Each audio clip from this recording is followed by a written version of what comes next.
आज हम सनफ्लावर के बारे में पूरे डिटेल से पढ़ेंगे, जीरो टू एकदम एडवांस लेवल तक। जो सभी क्वेश्चन कहीं ना कहीं पूछे जाते हैं, चाहे टीजीटी, पीजीटी, एजीटीए या कहीं अदर स्टेट के जो एग्ज़ाम, एग्रीकल्चर एग्ज़ाम होते हैं, वहाँ कुछ हमेशा ये क्वेश्चन आते ही हैं और रिपीटेड क्वेश्चन ज़्यादा रहेंगे। और आप इसको जो है पूरा पढ़ने के बाद एग्री टूर पे आपको इसका एक मॉडल पेपर मिल जाएगा जो 10 नंबर का रहेगा। आप उस पर जा कर के टेस्ट दे सकते हैं। वीडियो के अंत में डिस्क्रिप्शन में आपको लिंक मिल जाएगा।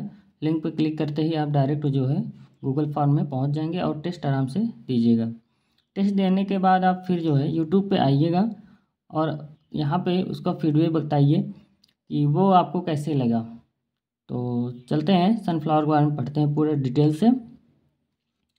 बॉटनिकल नेम, जो सनफ्लावर का बॉटनिकल नेम है हेलियंथस एनस होता है। हेलियंथस एनस फैमिली कंपोजिटिव होता है। अगर इसमें ऑयल की बात करते हैं सनफ्लावर में तो 45% इसमें ऑयल होता है। गुणसूत्र यानी क्रोमोसोम नंबर की बात करते हैं तो 34 होता है। ओरिजिन प्लेस मैक्सिको है। Sunflower is a facultative short day plant. अगर पूछा जाए कि जो सनफ्लावर है सूर्यमुखी, वो क्या है, शॉर्ट डे प्लांट होता है। इसको हम ना तीनों मौसमों में उगा सकते हैं, इसीलिए इसको हम फैकल्टेटिव कहते हैं। तीनों मौसम में इसको हम ग्रो कर सकते हैं सनफ्लावर को। Head of sunflower is called capitula या कैपिटुलाई, और इसको जो है हेड को हम लोग कैपिटुला कहते हैं। जर्मिनेशन टाइप अगर देखा जाए इपिजियल जर्मिनेशन होता है। पूफा क्या होता है, पूफा का फुल फॉर्म पूछ लेता है कभी कभी, पॉली अनसैचुरेटेड फैटी एसिड। इसमें जो लिनोनिक एसिड होता है वो होता है 68%। और सुटेबल फॉर हार्ट पेशेंट, जो हार्ट के पेशेंट होते हैं उनके लिए जो है जो सरसों का तेल होता है वो नुकसान करता है, लेकिन जो हमारा सनफ्लावर होता है वो हृदय रोगियों के लिए बहुत ज़्यादा फायदेमंद होता है। नेक्स्ट देखते हैं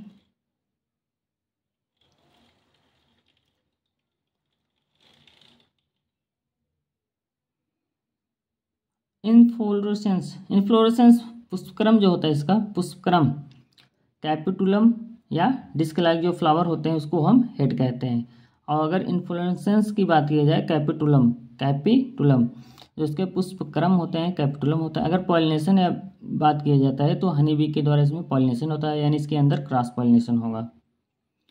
और इसमें भी हाथ के द्वारा भी करते हैं इसमें पॉलिनेशन। ये कॉटन के ले लेते हैं, कॉटन से इधर उधर हम कर सकते हैं।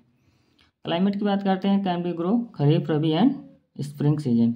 इसको हम तीनों ऋतुओं में आराम से ग्रो करते हैं।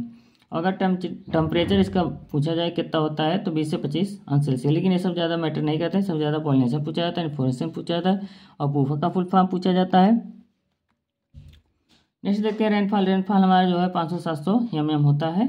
और फोटो पीरियड, अगर इसका जो दीप्तकालिता की बात करते हैं, ये डे न्यूट्रल होता है, डे न्यूट्रल। और डे न्यूट्रल की बात करते हैं तो वो जो है कभी भी मौसम में उगाया जा सकता है। Better under long day condition, लेकिन अगर इसको अच्छे से ये ग्रो करना चाहिए, प्रोडक्शन इसका जब हाई होता है उस समय जो है ये लॉन्ग डे ड्यूरेशन चाहते हैं। पीएच इसका जो है 6 से 7 होता है। पीएच इसका कितना होता है, 6 से 7 या 7.5 के बीच में होता है। आप जो है पूरा वीडियो को अच्छे से देखिएगा, उसके बाद आप जो है एग्री टूर क्विज पे जा कर के अपना टेस्ट दीजिएगा। नेक्स्ट देखते हैं note sunflower root are deep feeding. जो इसके सनफ्लावर के जो रूट होते हैं वो काफ़ी गहरी जाती हैं और वहाँ से जो है न्यूट्रिएंट को अपटेक करते हैं। Hence avoid compact soil. अगर उसका सॉइल जो है काफ़ी ज़्यादा कम्पैक्ट रहेगा तो सनफ्लावर उसमें ज़्यादा अच्छे से अपना जड़ विकसित नहीं कर पाएंगे, तो वो प्रोडक्शन भी कम हो जाता है। सॉइल की बात करते हैं, काली रेगुल मृदा सॉइल इसके लिए बेस्ट होता है। जो काली सॉइल होती हैं, लावा सॉइल होती हैं, वो जो है सनफ्लावर के लिए बेस्ट होता है। सीड रेट और डेप्थ ऑफ स्पेसिंग की बात करते हैं, नॉर्मल जो सीड होता है 8 से 10 kg प्रति हेक्टेयर हम लोग उपयोग करते हैं और 3 से 4 सेंटीमीटर गहराई जो है बीज को बोते हैं। खरीफ में इसका जो डिस्टेंस रहता है थोड़ा ज़्यादा रहेगा, क्योंकि इसमें अच्छे से ग्रो करेंगे 60 to 20 सेंटीमीटर। और हाइब्रिड की अगर बात करते हैं, हाइब्रिड जो है सनफ्लावर का कितना केजी होता है सीड रेट, तो 6 से 7 केजी प्रति हेक्टेयर लगता है। रबी में इसका हम लोग क्या करते हैं 45 गुणे 20 सेंटीमीटर के अंतराल पे लगाते हैं। क्रिटिकल स्टेज इसका 35 से 40 दिन में आता है, 55 से 65 दिन में आता है, 65 से 90 दिन में आता है। पहला क्रिटिकल स्टेज बड इनिशिएशन, जब बड जो है निकलते हैं, लेकिन फ्लावर ओपनिंग जब होता है तब इसके लिए मोस्ट क्रिटिकल स्टेज मानी जाती है। अगर वैरायटी की बात करते हैं, मॉडर्न और रामसर, ये दो फेमस वैरायटियाँ हैं। मॉडर्न किसकी वैरायटी है, तो सनफ्लावर की है। जर्मिनेशन की बात करते हैं तो जर्मिनेशन परसेंटेज इसमें जो है 80 के ऊपर ही होना चाहिए। जिसमें परसेंट कितना होना चाहिए, 80 के ऊपर ही होना चाहिए। और एनपीके की बात करते हैं 80-60-40 के अनुपात पे हम देते हैं। 80 केजी नाइट्रोजन और फास्फोरस 60 केजी, पोटास जो है 40 केजी। जिसमें जो है हाफ जो है आपको नाइट्रोजन पहले अप्लाई करना होगा, फिर पूरा पोटास, पूरा फास्फोरस। इनको जो है पूरा एक साथ ही बुआई के समय इस्तेमाल करते हैं। फिर बचे हुए नाइट्रोजन जो होते हैं, हाफ जो होते हैं, उसको 30 दिन के बाद हम उपयोग करते हैं। बीट कंट्रोल में हम लोग पेंडिमिथिलिन का प्रयोग करेंगे। बीट कंट्रोल किसके लिए करेंगे, पेंडिमिथिलिन से। नेक्स्ट देखते हैं, यील्ड जो है इसका 18 से 20 कुंटल प्रति हेक्टेयर होता है। ये सब यील्ड जो है थोड़ा से फ्लक्चुएट करते रहते हैं, कम ज़्यादा हो सकते हैं, लेकिन हम लोग जो है अपने लिए ये सब याद करते हैं कि कितना उसमें यील्ड हो सकता है। तो अगर वैसे अगर कुछ भी पढ़ा ना हो तो आपको लगेगा कि यील्ड इसका जो है पता नहीं कितना होगा, कुछ भी बता सकते हैं। लेकिन अगर एक बार थोड़ा सा पढ़े रहोगे कि 20 का है तो ठीक है, 18 भी हो सकता है, 20 भी हो सकता है, 25 भी हो सकता है, इसी के इतना कुंटल के इर्द गिर्द हो सकता है। फोटोट्रॉपिज्म, ये क्वेश्चन बहुत आता है, फोटोट्रॉपिज्म किससे संबंधित है या फोटोट्रॉपिज्म क्या होता है।